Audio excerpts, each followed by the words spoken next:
그야말로 긴 줄다리기가 이어졌던 한미 관세 협상, 무역 협상이 마침내 극적으로 타결됐습니다.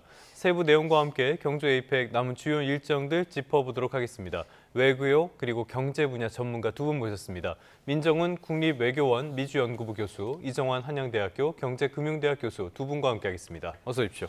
안녕하세요.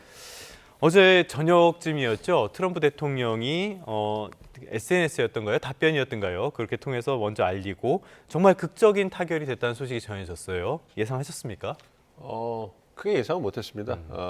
어쨌든 실무 협상을 거치면서 기싸움이 워낙 팽팽했기 때문에 마지막까지 한미 양국의 의견 차가 계속 나오고 있었고 예. 그런 부분 그리고 동맹국 간의 정상회담 물론 다자회의 계기에 열린 그 양자회담이긴 합니다만 그럼에도 불구하고 동맹국 간에 개최된 정상회담인데도 공동 기자회견이라든지 이런 부분이 예정돼 있지 않았기 그렇죠. 때문에 예, 예. 그런 부분에서 여전히 이견이 큰 것이 아니냐. 그래서 미국 측이 외교안보뿐만 아니라 경제통상 부분에서 포괄적인 패키지 딜 발표를 하고 싶어 해서 그 부분에서 이제 한미 간의 의견 차이가 있고 그래서 이번에도 합의문 발표는 어려운 것이 아닐까 이렇게 예상을 했었는데 마지막 남은 가능성이라고 생각했던 부분은 어쨌든 실무진에서 최대한 노력해서 접점을 찾기 노력을 했고 더 이상 접점을 찾기 어려운 상태에 도달했을 때 결국 나머지 하나 남은 가능성은 정상 테이블에 올려놓고 두 분이 결정해 주세요. 이 부분이었거든요. 그래서 제가 생각했던 부분은 아무래도 한국 측이 경제적 부담이 많이 가는 부분, 한국이 투자를 해야 되니까, 그리고 정치적 성과를 아시아 순방을 통해서 얻고 싶은 트럼프 대통령이 상황을 고렸을 때, 트럼프 대통령이 정상 간의 테이블에서 결단을 내려준다면, 대미 투자 규모에 있어서 많이 의견차를 좁혀놨기 때문에 그 부분에서 우리 측의 의견을 좀 더 고려해서 주고받기를 통해서 그 부분에서 접점을 찾는다면 그렇다면 타겟을 수 있겠다. 뭐 그렇게 생각을 했었는데 그 가능성이 크다고는 생각을 안 했습니다. 그런데 트럼프 대통령이 양보하고 정상 간의 어떤 타협을 통해 가지고 극적으로 타결됐기 때문에 상당히 의미 있는 결과라고 보고 있습니다.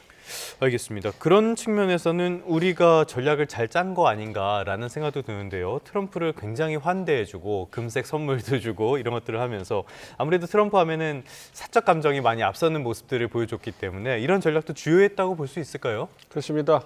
미국이 트럼프 행정부 들어가지고 전형적인 탑다운 모습을 보이고 있죠. 그게 외치뿐만 아니라 내치에서도 트럼프 대통령의 결정이 거의 모든 것을 좌우할 정도로 국내외 정책이 있어가지고 트럼프 대통령의 권한이 막강합니다. 그런 부분을 우리가 잘 파악해서 이제 그 극진한 환대. 트럼프 대통령이 말씀해 주신 그런 부분 굉장히 좋아하시잖아요. 카타르에서 비행기도 받고 그래서 황금색도 좋아하시고 예. 어떤 그 황제처럼 그 추앙받는 걸 좋아하시는 분이기 때문에 그런 부분을 우리가 그냥 친교 외교라고 얘기해서 굉장히 극진하게 대접을 했고 그걸 통해서 분위기를 잘 형성을 했고 그 트럼프 대통령 입장에서 조선업이라든지 이 부분에서 한국의 중요성을 잘 알고 있었기 때문에 그 부분에서 마음이 움직인 것이 아닌가 생각을 하고 있고요. 어제 그리고 제가 또 주의 있게 봤던 거는 트럼프 대통령이 모두 발언을 하면서 우리 김정은 장관 이름을 직접 호명을 했어요.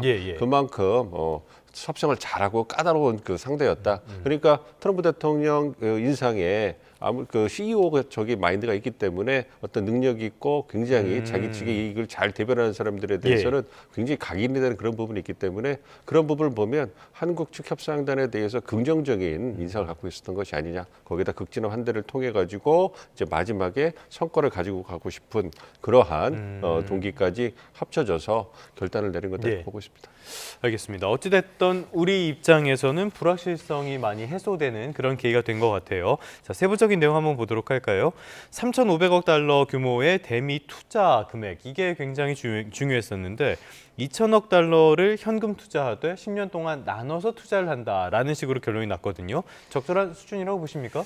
뭐 지난주에 사실 이런 것들에 대한 의견 합의가 일부 있었는데 지난주에 뭐 언론에서 발표한 미국의 안은 250억 달러가 8년 동안 투자는 아니다라는 이야기였고 한국에선 70억 달러를 10년 동안 투자하고 나머지 부분을 직접 투자가 아닌 부분으로 메꾸겠다라는 그런 이야기였는데 사실 이 안 자체는 미국 쪽으로 굉장히 가까이 갔다라는 의견이라고 보시면 될 것 같습니다.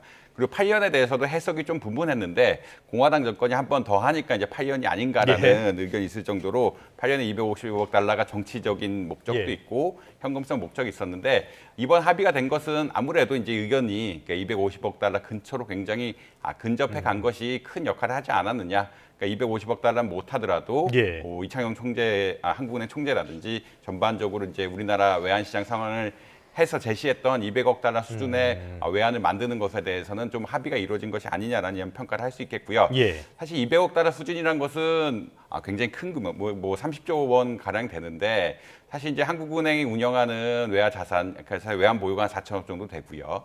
그 중에서 이제 이 수익이 200억 달러 가량 날라 그러면 뭐 5% 이상 수익이 나야 되는데 그건 사실상 어려운 수치기도 하거든요. 그리고 한국은행은 그 돈을 벌어가지고 사실은 흔히 말하는 통화안정증권에 이자를 지급합니다. 그래서 한국은행 작년에 수입이 뭐 7조 가량 났다라고 이야기를 하고 있는데 그러니까 외화에서 번 거를 이자, 그냥 통화안증권 이자 준 거 빼면 한 7조 정도 남아서 이게 이제 정부에 결국은 귀속되는 금액, 그러니까 우리의 세금으로 귀속되는 금액이라고 아마 그러니까 세입이죠. 정부 입장에 세입으로 귀속되는 금액이라고 볼 수가 있는데 한국은행 입장에서도 이런 통화 안정증권이 없으면 여기서 이자를 어떻게든 마련해서 다 할 수 있겠지만 그렇지 못하는, 그러니까 그 정도 될 수는 없는 거거든요. 결국 외화에서 수입을 얻어서 통화증권 이자 같은 걸 좀 내고 이 이자 낸 것의 일부를 결국은 이 차이만큼 정부가 가져가게 되는 이런 구조라서 한국은행 이외에 다른 은행들, 수출입은행이라든지 산업은행, 기관에 도움이 필요할 것이다. 기관에 도움이 필요할 것이다는 어떤 거냐면 기관들이 외화 채권을 발행해서 달러 자금 조달하고 이 달러 자금 조달한 걸 가지고 펀드를 조성하는 이런 데 쓰이지 않을까라고 생각은 하고 있습니다. 물론 이 기관들이 달러 자금을 정부 보증이라든지 정부의 자본 출자 없이 조성할 수는 없는 거고요. 그러니까 이제 우리나라 입장에서는 번 돈 일부가 세입이 줄어드는 효과, 그리고 이제 정부가 출자 같은 걸 통해서 산업은행 혹은 수출입은행에서 외화자금 조달하게 해서 이제 돈을 나가게끔 한 효과들이 있긴 있을 거다. 그럼에도 불구하고 우리나라 아무래도 외화자산 규모가 한 4천억 정도까지는 되니까 4천억 달러까지는 되니까 그러니까 외화만 봤을 때는 어느 정도 수지를 맞출 수 있지 않을까라는 전반적인 기대하에서 이창용 총재님께서 이런 이야기를 하지 않았느냐 이런 말씀 드릴 수 있을 것 같습니다. 그런데요, 저는 이 소식이 나오고 나서 개인적으로 궁금했던 게 그래도 연간 200억 달러라면은 우리 돈으로 30조 원 정도 되는 굉장히 큰 금액인데 이게 10년 동안 미국으로 간다. 이게 정말 외환시장이 괜찮은 건가? 첫 번째 의문이 들었고요. 두 번째로는 이렇게 큰 금액이 계속 나가면은 국내 투자는 괜찮은 건가? 이 의문이 들었거든요. 어떻게 보십니까? 사실 우리나라 입장에서는 조세 수입이 주는 부분이 분명히 있고요. 아무래도 외환 보유고를 그대로 놔두면 외환 보유고가 또 쌓이게 되고 혹은 뭐 수입이랑 이런 것들 감안해서 적정한 수준이 이하 남게 되면서 외환 보유고 늘어나면서 우리나라 안정성을 늘릴 수도 있고 뭐 세금이 늘어나는 효과들이 있는데 그것을 일부 퍼가서 그러니까 일부 이것을 전환해서 이제 미국에 보낸다라는 그런 입장이라고 보시면 될 것 같고 근데 특히나 뭐 산업은행 역시 뭐 수출입은 이런 데 자금 조달하는 것이 뭐 비슷한 맥락이라 보시면 될 것 같습니다. 근데 이렇게 자금을 조달하게 되면은 그리고 이제 그러니까 사실 투자 프로젝트 자체는 미국 프로젝트라고 생각을 합니다. 그러니까 우리나라 프로젝트에 직접 가는 건 아닌데 미국 프로젝트에 대해서 투자를 하게 되면은 우리나라 돈이 가서 투자를 하는 뭐 이런 방식이라고 보시면 될 것 같고요. 그렇기 때문에 이제 그러니까 2천억 달러 이 조약 자체는 2천억 달러에 관한 이야기 자체는 뭐 외국 프로젝트에 대한 기본적으로 투자이기 때문에 물론 이제 한국이 가면은 외국 프로젝트에 대한 투자이기 때문에 직접적으로는 연관이 없어 보이지만 근데 지금 내용상 나오는 걸 보면은 한국인들이 하는 프로젝트에 대한 또 적극적으로 지원하겠다는 이야기가 나오고 있거든요. 그 이야기는 어떤 거냐면 투자 공동화까지 좀 가능한 상황이다. 결국은 그 2천억 그러니까 매년 200억 달러를 쓰려 그러면 우리나라가 이제 미국에 가서 투자를 해야 되는데 우리 미국 기업만 투자할 수는 없으니까 한국 기업도 나가서 투자를 하라고 적극적으로 권유를 할 수밖에 없는 상황들이고 이렇기 때문에 투자 공동회에 대한 우려, 외환 보유고가 예전만큼 못 쌓이는 것에 대해서 이제 결국은 뭐 외환 시장에 대한 우려가 쌓일 수밖에 없는 이런 상황들이라는 말씀드릴 수 있을 것 같습니다. 뭐 모든 게 다 해결된 건 아니고 과제도 여전히 있다라고 봐야 될 것 같은데요. 이번에 눈에 띄는 것 가운데 하나가 투자 이익의 배분 방식이 5대 5라는 점이에요. 아니 우리가 돈을 다 냈는데 왜 5대 5가 되는 겁니까? 그렇습니다. 아무래도 이번 관세 협상이 일어난 배경이 이제 작용한 거라고 생각을 하고 있어요. 사실 우리 입장에서는 진짜 선방을 해서 연간 200억 달러 10년 투자를 한다고 이제 타결을 했지만 사실 트럼프 행정부가 들어오지 않았다면 이러한 협상이 일어나지 않았을 거거든요. 그러니까 한국에 있어서 미국 시장의 중요성이 누구나 다 아는 것처럼 굉장히 중요하고 그리고 이제 우리가 이제 그 상황이 하고 상대적으로 열세에 있기 때문에 그런 부분에서 이제 그 미국 측의 요구를 수용할 수밖에 없는 그런 상황이었어요. 예. 그래서 이제 그 일본이나 EU의 어떤 그런 먼저 체결한 사례를 많이 참고를 했는데 일본 같은 경우에 말씀해 주신 것처럼 처음에 5대5 수익을 하고 나중에 투자금을 회수하게 되면 미국이 9대1로 이제 그 수익을 가져가는 이런 구조라서 사실은 불합리하죠. 뭐 그런 부분인데 이제 미국 측의 요구가 강하게 있었고 그래서 우리가 협상이 진행할 때는 일각에서는 처음에 일본은 5대5였지만 우리가 9를 갖고 미국이 1을 갖는다. 9대1. 그리고 나중에 미국이 투자금을 회수하면 9대1로 가져갈 것이다. 이런 얘기가 있었는데 이 부분에 있어서 이제 마지막에 우리가 협상을 하다가 미국 측의 의견이 좀 더 반영된 것이 아닌가 생각을 하고 있습니다.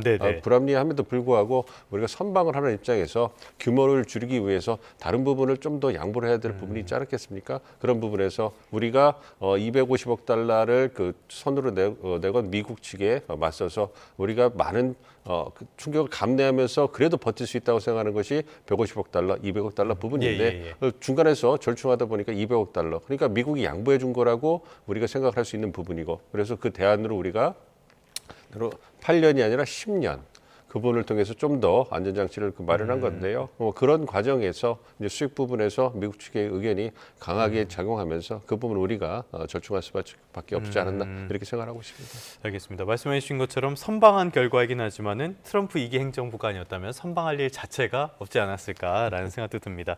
어찌됐건 간에 이번 합의를 통해서 이제 25% 계속 부과되고 있던 자동차 관세 이거는 이제 합의대로 15%가 되는 거죠. 한시름 덜게 되는 겁니까?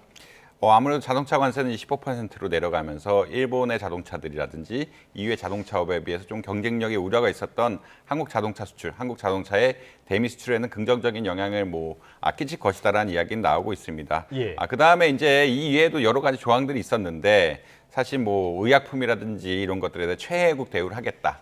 반도체 분야 같은 경우에 역시 이제 대만에 대해서 대만과 거의 유사한 수준으로 어떤 흔히 말하는 무역 관세라는 것 같은 것들, 무역 조건 같은 것들을 유지하겠다는 이야기를 함으로써 그러니까 전반적으로 어떻게 보면은 평탄하게 그러니까 이제 다른 조항에 대해서도 일종의 최혜국, 그러니까 가장 좋은 대우를 받을 수 있는 이런 구조를 만들었다라고 아마 보시면 될 것 같습니다. 결국은 관세 차원에서 우리가 약속했던 것들을 어떻게 보면 합의를 본 것이고요. 그다음에 이제 다른 관세, 다른 품목 관세들에 대해서는 어떻게 보자라면 최혜국, 그러니까 어떻게 보면 가장 잘 대우받을 수 있는 조건을 받으면서 이제 유지를 했던 이런 상황이라고 아마 보시면 될 것 같습니다. 그렇기 때문에 무역 협상 전반에는 그러니까 결과적인 전반에는 예전에 약속했던 것들이 잘 이행된 것이다. 이런 말씀 드릴 수 있을 것 같습니다. 알겠습니다. 우리나라 자동차 업체 그리고 부품업체들 고심이 굉장히 컸었는데 이런 부분은 많이 좋아지지 않을까라는 생각이 들고요.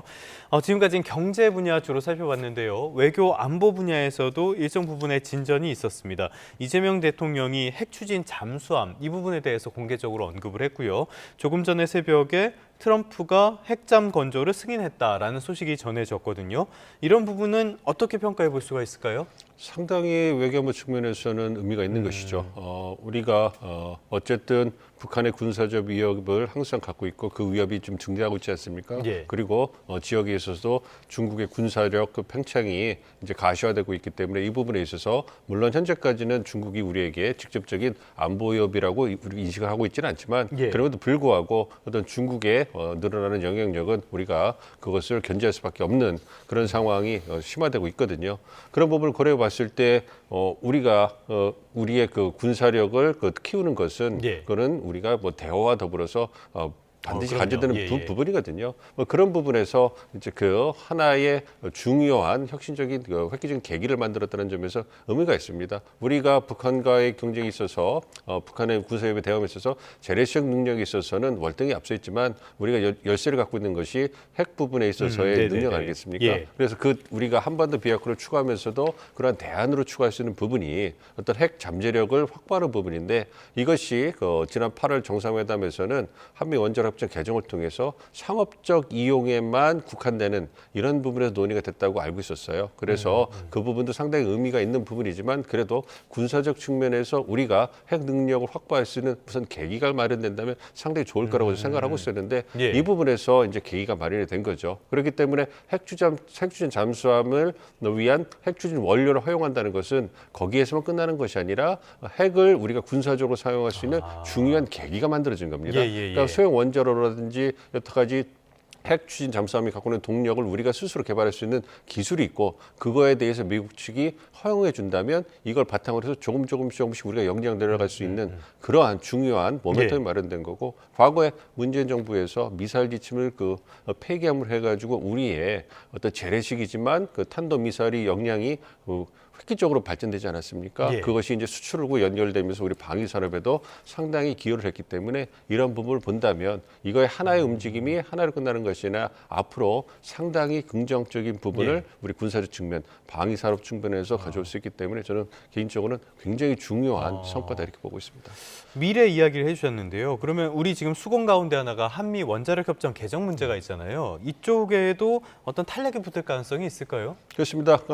어제 이재명 대통령이 공식석상에서 강하게 요청한 것은 그것에 대한 우리 정부의 의지를 명확하게 표명한 거라 생각을 하고 있고 예. 그거를 그 표현함에 있어가지고 이제 미국 측이 이해관계도 고려한 발언을 해주셨잖아요. 그러니까 예. 중국의 어떤 그 잠수함을 추적 활동하는 데서 어려움이 있다. 그러니까 미국이 원하는 부분 그리고 한국의 어떤 그 핵 능력이 늘어나면은 상업적인 측면에서는 미국이 AI 부분을 선도하기 위해서 중국과의 경쟁에서 이제 그 미국 내에다가 AI 관련된 많은 시설을 확충하려고 하지 않습니까? 예. 그걸 위해서 많은 전력량이 필요한데 이걸 위해서 화석연료 에너지와 더불어서 원자력 에너지를 활용하고 싶어해요. 그런데 원자력 에너지를 확충하려면 시설을 확충해야 되는데 그 제조 역량이 미국은 없기 때문에 예, 그렇죠. 한국과 이제 함께할 수밖에 없지 않습니까? 그렇다면 그러한 한국의 역량을 이용하려면 한국이 원자력 권한도 더 가져서 보다 더 경쟁력 있는 파트너가 되는 것이 미국의 이익에도 부합하는 부분이 있는 거거든요. 예. 그런 측면에서 미국이 지난 한미 정상회담에서 한미 원자력 협정 개정, 그러니까 우리 핵 권한, 핵 주권을 늘려줄 수 있는 것을 허용해줬다고 생각하거든요. 여기에서 연장선상에서 핵잠도 허용해준 그런 부분이 있기 때문에 이것이 우리의 이해관계만이 아니라 미국의 이해관계와 한국의 이해관계가 절충됐기 때문에 한국도 미국도 수용하는 거기 때문에 그러한 부분에서 한미 원자력 협정도 핵추진 잠수함의 허용과 더불어서 이제 실무적으로 개정을 위한 움직임이 본격화 될 거로 기대하고 있습니다. 자, 조금 전에 민 교수님도 말씀해 주신 것처럼 최근 들어서 원전에 대한 필요성, 아무래도 탄소라든지 안정적인 발전이라든지 다시 주목을 받고 있고요. 여기에서 소형 모듈 원자로, SMR 같은 것들도 굉장히 주목을 많이 받고 있지 않습니까? 지금 이런 핵연료 재처리가 가능해진 이런 것들이 SMR의 상용화라든지 우리가 앞서 나갈 수 있는데 만약에 이게 이루어진다면 하나의 계기가 될 수 있을까요? 사실 SMR이 되게 모듈로 작게 만들어가지고 데이터 센터라든지 혹은 전력이 필요한데 근처에 만들 수 있다는 점에서 굉장히 강점이 있습니다. 전력 공급을 용이하게 하고 송전 같은 것들 쉽게 하며 그리고 이제 하나의 모듈, 하나의 패키지처럼 만들어가지고 건축을 하는 거기 때문에 어떻게 보면 안정성 차원에서 높은 점수를 받고 있긴 한데 몇 가지 또 문제점들이 있거든요. 첫 번째는 이제 아무래도 작다 보니까 비효율적입니다. 네. 비효율적이라는 것은 폐기물이 많이 나온다라는 이야기고요. 두 번째는 이 폐기물의 독성이 조금 심하다, 방사능 농도 같은 것들이 높다라고 아마 이해하시면 될 것 같습니다. 재처리 기술이라는 것은 이 핵 폐기물을 다시 이제 처리하는 기술을 통해서 이제 방사성 같은 것들을 빼내고 다시 어떤 일종의 핵용료를 만드는 이런 과정이라고 보시면 되는데 재처리 기술이 강화되게 되면은 소형 모듈러 원자로에서 이런 오염 물질들을 처리하는 데 강점이 있을 수가 있고요. 결국은 그 원전의 가장 큰 문제는 아무래도 핵 폐기물 문제라고 보실 수 있을 것 같고 이 핵 폐기물을 줄이면 줄일수록 그리고 독성이 작으면 작을수록 이 리스크가 줄어들기 때문에 우리 입장에서는 재처리 기술을 강화하는 것이 긍정적일 수 있다. 이 재처리 기술에 대해서 연구해서 결국은 우리도 이제 소형 모듈러 원자로를 만들어서 해외에 수출을 해야 되는데 이런 건설이라든지 폐기물 처리까지 기술을 같이 가지고 가면은 수출 경쟁에서 유리할 수 있다는 말씀 드릴 수 있을 것 같습니다. 알겠습니다. 자, 지금까지는 우리와 미국의 협상 결과에 대해서 살펴봤고요. 이번에 관심을 받았던 가운데 하나가 혹시 트럼프와 김정은이 만나지 않을까 이 부분이었는데 북한이 역시 미사일을 쏘면서 거부를 한 것 같습니다. 그럼에도 불구하고 트럼프는 계속 요구를 하고 있는데 앞으로 이런 만남이 이뤄질 가능성 있다고 보십니까? 가능성은 열려 있죠. 이번에 중요한 계기를 만들었다. 말씀해 주신 것처럼 북미 정상이 판문점에서 북측 판문각 쪽에서 좀 회동을 했다면 예. 이제 더 바람직했을 텐데 그 부분은 좀 아쉬운 부분이 있긴 합니다만 여전히 트럼프 대통령이 김정은 위원장을 만나겠다는 의지를 강하게 표명하고 있고 우리 정부도 트럼프 대통령의 그러한 의지와 행보에 대해서 적극적으로 지지하겠다 이런 입장을 표명하고 있기 때문에 이제 북한만 결단을 하면 만들어질 수 있는 것이고요. 네네. 어제 그 김정은 위원장이 그 트럼프 대통령과의 회동을 거부한 이유 중에 하나가 아마 러시아와 중국의 관계도 있을 겁니다. 그러니까 러시아와 관계를 통해서 그 관계 강화를 통해 가지고 지금 생존을 도모하고 있잖아요. 그렇기 예. 때문에 최선호 외무장이 러시아에 방문하면서 그러한 부분에서 얘기도 나눴을 거고요. 그러니까 러시아 입장에서도 미국과의 관계가 중요한데 이제 우크라이나 전쟁이 아직까지 지속되고 있지 않습니까? 예. 이 부분에서 이제 러시아가 어떤 북한을 좀 지렛대로 활용하려는 이런 부분도 있었을 거고요. 중국 입장에서도 만약에 오늘이나 그 김정은과 트럼프가 만난다면 이렇다면 진짜 좀 불편한 부분이 있었을 거예요. 왜냐하면 미중 정상회담이 오늘 열리는데 만약에 어제 정도에는 늦어도 어제 정도에는 북미 정상회동이 소식이 나왔을 거 아니겠습니까? 만난다면 그렇다면 이거는 어떻게 보면 신스틸러가 될 수 있는 부분이거든요. 그렇죠. 예. 그러니까 중국 입장에서는 시진핑 주석이 11년 만에 방한을 하시고 역시 그 미중 정상회담을 통해서 자국의 어떤 그 이해관계를 절충시키려고 하는데 그런 부분에서 김정은 위원장이 덜컥 들어와서 그렇게 하는 부분이 어떤 불편한 부분도 있고 그러니까 북중 관계도 고려한 그러한 김정은 위원장의 입장도 있을 것이다. 그렇기 때문에 그런 부분을 고려해봤다면 아직 시기상조지만 여튼 그 만날 수 있는 군부를 많이 떼놨기 때문에 내년에 트럼프 대통령이 중국을 방문하신다고 얘기를 했잖아요. 예. 그 계기에 왔을 때 김정은 위원장과 다시 회동할 가능성이 꽤 있다고 보고 있습니다. 그걸 위해서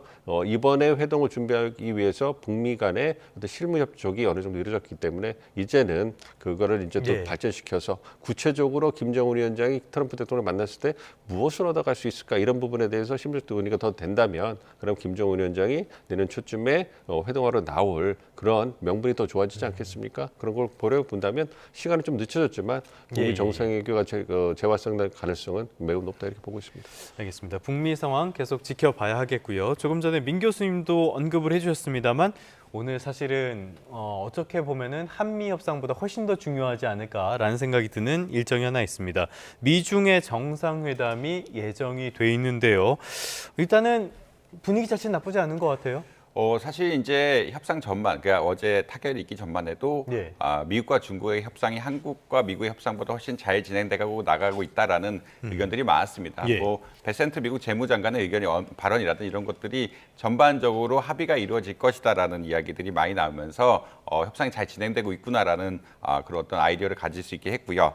사실 이슈는 몇 가지가 있습니다. 미국이 중국에게 어떤 제시하는 이슈는 관세 이슈죠. 근데 관세가 이제 일종의 미국 입장에서 중국에 페널티를 주는 가장 큰 이슈라고 보시면 될 것 같고 트럼프 대통령이 뭐 11월 1일부터 중국에 대해서 100% 관세를 부과하겠다라는 그런 압박을 넣을 정도로 관세가 가장 큰 이슈다. 아무래도 중국은 제조업 국가고 미국에 대한 수출 의존도가 높다 보니까 수출을 막는 것이 중국 경제에 타격을 있을 수 있는 이런 상황이라고 보시면 될 것 같고요. 뭐 펜타닐 관련해서도 중국이 뭐 펜타닐 수출하는 거 역시 이제 관세 이슈, 관세를 가지고 통제한 이슈였다고 보시면 될 것 같고요. 중국이 이제 미국에 내놓은 카드들은 히토류에 대한 이야기였죠. 히토류에 대한 이야기는 어떤 거냐면 결국은 중국이 전 세계 히토류 공급망의 한 90% 정도를 가지고 있는데 중국이 히토류 공급을 중단하게 되면은 미국의 반도체, 무기, 뭐 그 이외에 여러 첨단 산업들이 발전하기가 굉장히 어렵습니다. 결국 이런 굉장히 좋은 품질 좋고 굉장히 첨단 정밀 제품 같은 것들은 이런 히토류가 반드시 필요하게 되어 있는데 이런 거 수출 통제가 이루어지게 되면은 문제가 된다는 것이 하나가 있었고요. 두 번째는 뭐 대두라고 이야기하죠. 그러니까 중국에서 사료로 쓰는 대두를 미국에 수입하지 않으면 지금 미국이 또 한창 대두 수확철인데 수출길이 막히면 농민들의 불만이 커지게 되고요. 농민들은 사실 트럼프 대통령의 가장 큰 지지층이다 보니까 이 정치적으로도 굉장히 중요한 이슈였다. 근데 이런 부분에 있어서도 중국이 뭐 대두를 수입하겠다는 이야기가 나오고 있고요. 미국 역시 뭐 펜타닐 관세부터 관세를 인하하겠다는 이야기가 나오고 있고 중국 역시 히토류 규제를 최근에 이게 한 달 내에 굉장히 강화하게 했지만 이걸 약하게 할 것이라는 의견들이 나오면서 전반적으로 합의가 이루어질 것이다라는 의견들이 많습니다. 결국은 미국과 중국의 정상에 만난다는 것은 몇 년에 한 번 있는 글로벌 이벤트라고 보시면 될 것 같고 이번에 6년 만이죠. 글로벌 이벤트에서 아무것도 못 갖고 가야 된다는 것은 사실 이게 안 만나니만 못하는 현상들이기 때문에 서로 양측에서 물밑작업을 굉장히 튼튼하게 해왔고 이런 것들이 합의를 통해서 나타나지 않을까 뭐 이런 식의 기대를 가지고 있습니다. 자, 그런데요. 방금 전에 말씀하신 것처럼 실무자들이 물밑에서 열심히 노력을 해서 합의를 했다라고 하면서 지금 전해지고 있는 것들이 따지고 보면요. 양국이 유보하기로 했던 것들 제외하고 뭐 히토류라든지 추가 관세라든지 이런 것들을 제외하고 나면은 기존 경쟁 구도에서 별로 달라진 건 없는 것 같아요. 그렇습니다. 미중 정상이 만나서 오늘 합의를 할 텐데요. 그것이 뭐 미중 전략적 경쟁이 뭐 굉장히 그 중대한 변화를 겪는다든지 뭔가 뭐 그 획기적인 뭐 관계 개선이 이루어진다 이런 가능성은 희박하다고 보고요. 지난 4월에 그 트럼프 대통령이 쏘아올린 관세 협상, 미중 간의 협상을 일단락 짓는 그런 계기가 마련된 거다. 그러니까 일기 행정부 때 1차 관세 협상, 무역 협상 했지 않습니까? 그것에 재판이 될 가능성이 굉장히 크다 보고 있습니다. 그래서 말씀해 주신 것처럼 히토류 관련된 중국의 수출 통제 그리고 대두 수입 수출 중단 이거에 맞서서 이제 그 미국 측에서 추가적인 관세 부과 유예, 수출 총대의 어떤 수출 좀 낮추는 거 이 정도에서 마무리되고 있는 거고요. 이와 더불어 펜타닐이라고 하는 그 마약, 그 좀비 마약을 갖다 미국 내, 중국 내 생산하는 거, 그 중국 정부가 단속을 강화해 주는 것, 이건 일기 행정부 때도 있었던 합의 사항이에요. 그렇기 때문에 새로운 것은 없습니다. 그래서 일기 때와 마찬가지로 무역 협상, 일단 중국 시장을 개방하기 위한 트럼프 대통령의 어떤 노력이 일단락되는 부분 그리고 미중 관계를 관리하고 싶은 양국 정상들의 의지가 좀 강하게 반영이 됐기 때문에 이번에 만나는 거다. 그럼에도 불구하고 뭐 대만 문제라든지 여타 이제 그 첨단 기술 분야를 중심으로 한 미중 경쟁이라든지 이런 부분은 지속될 부분이 가능성이 굉장히 크고 그렇기 때문에 이번에 미중이 만나서 그냥 숨고리를 한번 하고 그리고 지속적으로 경쟁 모드를 이어갈 거다. 그래서 좀 지나서 어떠한 또 무역이라든지 외교부 측면에서 또 사건이 터질지 그거는 또 지켜봐야 될 것 같습니다. 최소한 이번에 멱살잡이는 하지 않겠지만 앞으로 어떻게 될지 모르겠다. 자, 모레는 한중 정상회담도 예정돼 있습니다. 교수님께서는 에이펙 이번에 관심 포인트로 이 한중 정상회담을 꼽아주셨던데 어떤 이야기들 다뤄질까요? 그러니까 한중 정상회담은 저는 제가 주목하고 있는 굉장히 중요한 포인트입니다. 왜냐하면 이재명 정부의 그 국익적인 실용 외교가 한미 동맹을 강화하고 한미일 협력을 이제 증대하는 이런 것을 토대로 해서 주변 국가의 관계를 관리하고 확대 나가는 외교 지표 확대 나가는 이거를 추구하고 있기 때문에 지난 그 100일 이상 동안 한미 관계, 한미일 협력, 한일 관계 이 부분을 돈독히 하는데 중점을 뒀다면 이제는 이제 중국이라든지 아세안이라든지 호주, 인도 이러한 우리의 그 주요한 외교 상대국들과의 관계를 관리하고 강화해 나가는 이런 게 필요한 시기란 말이에요. 그러니까 중국은 우리에게 굉장히 중요한 무역 파트너고 북한 문제에 있어서 중요한 핵이장이기 때문에 관리를 분명히 해야 됩니다. 그렇기 때문에 이번에 시진핑 주석이 11년 만에 방한하는 거 아니겠습니까? 그렇기 때문에 그 방안을 통해 가지고 시진핑 주석이 갖고는 선물꾸러미, 예를 들어서 인적 교류를 위한 그 부분, 그다음에 문화 교류를 위한 한한령을 해제한다든지 이런 부분, 그리고 이제 그 전통적인 무역 부분에서 양국이 협력할 수 있는 부분, 그리고 북한 문제를 두고 어떤 한중이 어떻게 협력할 수 있을 것인가 이러한 부분, 너무 어려운 부분 말고 우리가 서로 한국과 중국이 관계를 관리하고 강화 나갈 수 있는 그러한 공통의 의제를 통해 가지고 관계 개선에 모멘텀을 만드는 중요한 계기가 될 거기 때문에 우리가 이제 한중 정상회담에서 관계를 관리하는 것이 굉장히 중요하다. 그래서 제가 이제 한중 정상회담이 이번 에이펙 그 슈퍼 외교 위크의 관전 포인트다 이렇게 말씀드린 겁니다. 네, 알겠습니다. 미중 그리고 한중 정상회담 여기에도 우리가 계속 시선을 주면서 관심을 가져야 되겠습니다. 지금까지 민정훈 국립외교원 미주연구부 교수, 이정환 한양대학교 경제금융대학 교수 두 분과 함께했습니다. 오늘 말씀 고맙습니다.